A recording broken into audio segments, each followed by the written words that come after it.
Oshinoko Season 2 akan kembali tayang di Juli 2024 nanti. Kali ini, gue tertarik untuk membahas Oshinoko. Bukan membahas secara alur cerita atau merecap ulang, tapi gue ingin membandingkan perbedaan antara anime dan manganya.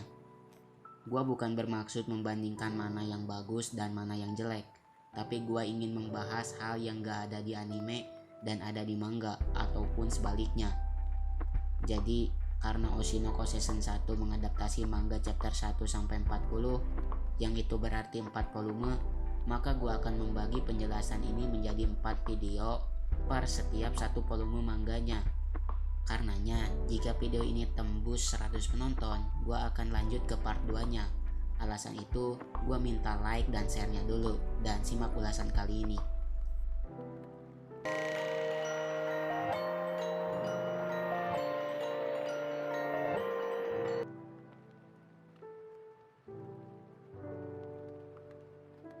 Perbedaan pertama ada di rumah sakit yang didatangi olai Ai di awal episode pertama.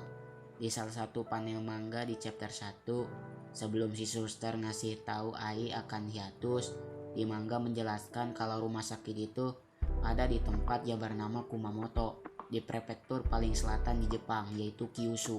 Sedangkan di anime gak menjelaskan secara detail tempat Bloodshot itu ada di mana.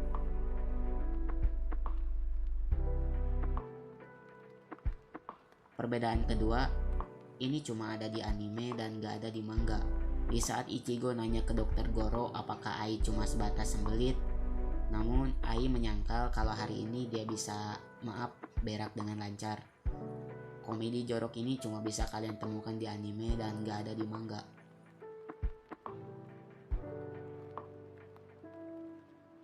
Perbedaan ketiga masih di chapter 1. Di saat Dr. Goro meminta Ai untuk melakukan kelahiran sesar karena Ai masih terlalu muda untuk melahirkan secara normal, kita dapat informasi dari manga kalau tinggi badan Ai cukup pendek, yaitu 151 cm. Hal ini cuma ada di manga dan di anime gak dijelaskan beberapa tinggi badan Ai, walaupun tetap Ai melahirkan secara normal dan sehat.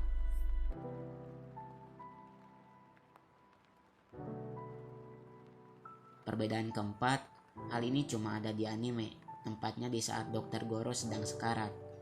Ada salah satu scene yang nunjukin Goro pas masih sekolah. Ia berfoto dengan perempuan yang entah itu ibu atau neneknya. Tapi sepertinya dia terlihat lebih tua jika disebut sebagai ibu Goro. Menurut kalian gimana?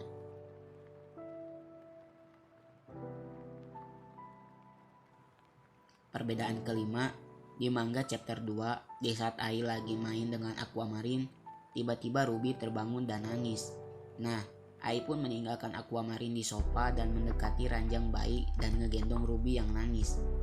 Kalau di anime, ini diubah dan di saat Ruby nangis, Ai langsung gunain alat gendong dan membawa Aquamarine mendekati ranjang dan ngegendong Ruby juga. Sifat mamanya Ai versi anime lebih kerasa banget karena kau bayangkan di versi manga, bayi baru beberapa bulan ditinggal di sofa, gak bahaya tak?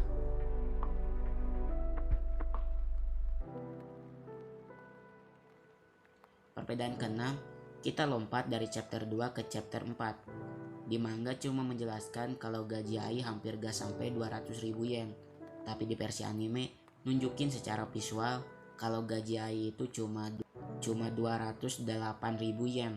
Dan sesuai penjelasan manga yang hampir gak sampai 200.000 yen.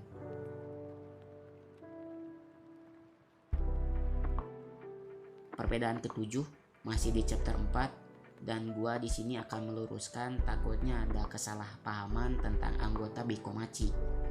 Jadi di menit ke-37 di saat Ai dan dua anggota Bikomachi konser, di manga menjelaskan kalau konser ini adalah mini event atau konser promosi.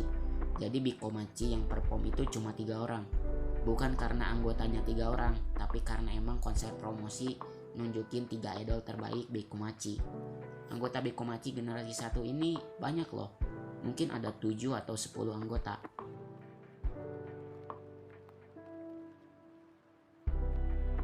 Perbedaan ke-8, saat pertama kali si kembar ketemu dengan Arima Kana, di anime Ruby bilang kalau Kana itu artis cilik yang suka jelatin baking soda. dan Arimakana menyangkalnya kalau dia itu artis cilik jenius yang bisa nangis dalam 10 detik. Nah, kalau di manga chapter 6, Ruby bilang kalau Arimakana itu artis jenius yang suka jilatin hidung pembohong. Karena Ruby nyebut dia jenius, maka Arima pun mengiyakannya dan menjelaskan kalau akting nangisnya hebat, dan di anime juga Arima bilang gitu.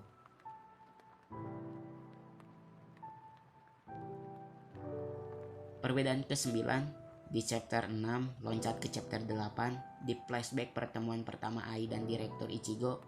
Di manga menjelaskan kalau Ai mau mendengarkan Ichigo berbicara karena ia mau mentraktir Ai matcha cappuccino, dan secara tidak langsung Hoshino Ai pun jadi idol karena matcha cappuccino.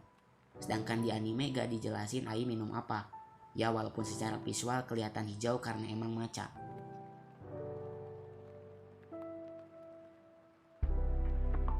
Terakhir, perbedaan ke-10, hal ini cuma ada di anime. Jadi pas Ai ditusuk, ada scene slideshow nunjukin Ai yang pertama kali ngegendong si kembar saat si kembar ulang tahun yang ke-pertama. Pesta saat Natal, saat mereka bertiga tidur dan diselimuti sama Mama Miyako. Ai lagi keramasi Aqua. Ai juga nunjukin pasir bintang dari si stalker yang mengakhiri hidup Dr. Goro dan Ai. Ai yang berfoto dengan si kembar yang lagi pakai kimono. Ai nyamar nonton si kembar di festival seni pas TK. Dan terakhir saat Ai lagi nunjuk bintang ke si kembar. Hal ini mirip dengan pas Dr. Goro sekarat di awal tadi. Semua hal ini cuma bisa kalian dapatkan di anime dan tidak ada di manga.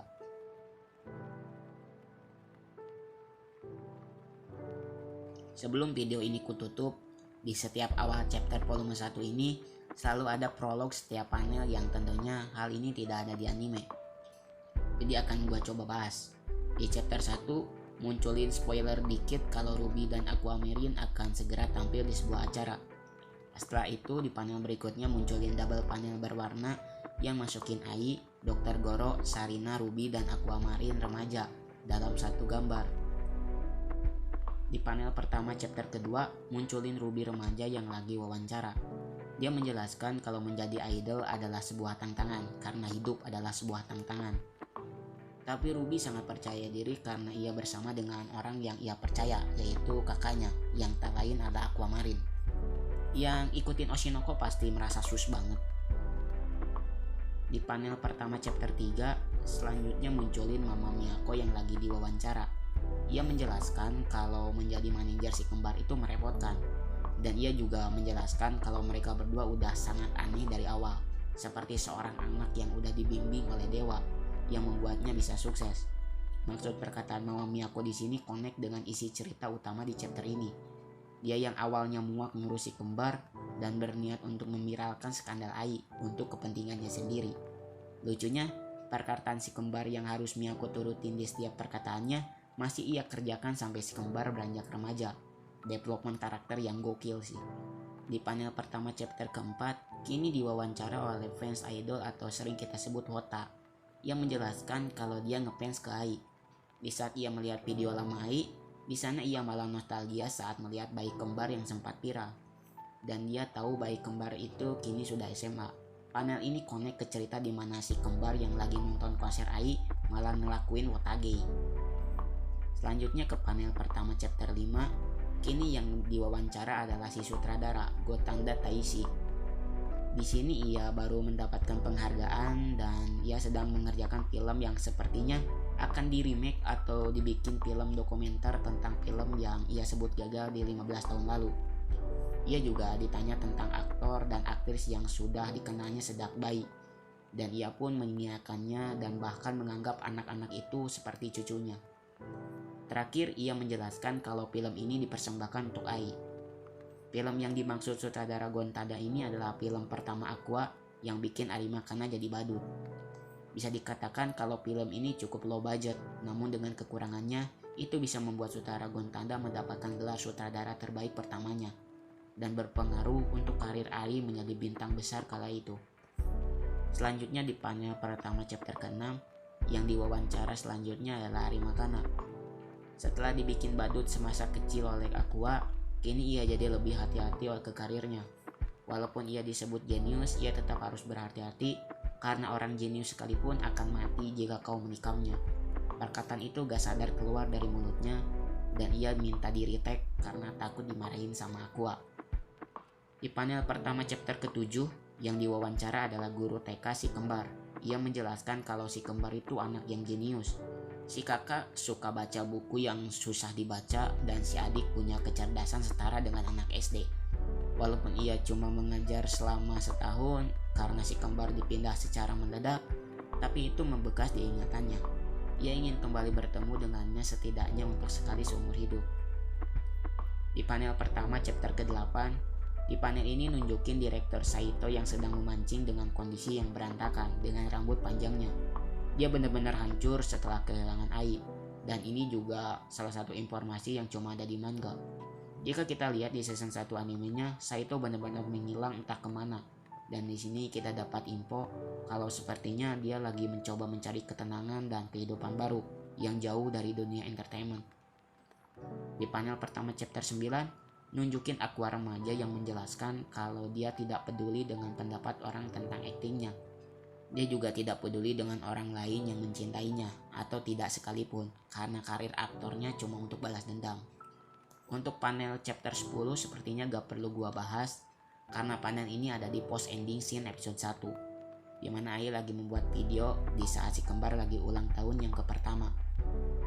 Sebuah adaptasi yang cukup sempurna, tidak ada pemotongan cerita yang terlalu berlebihan dan malahan anime menambahkan hal baru seperti musik, lagu, dan informasi baru yang tidak ada di manga. Ya terima kasih yang sudah nonton sampai sini.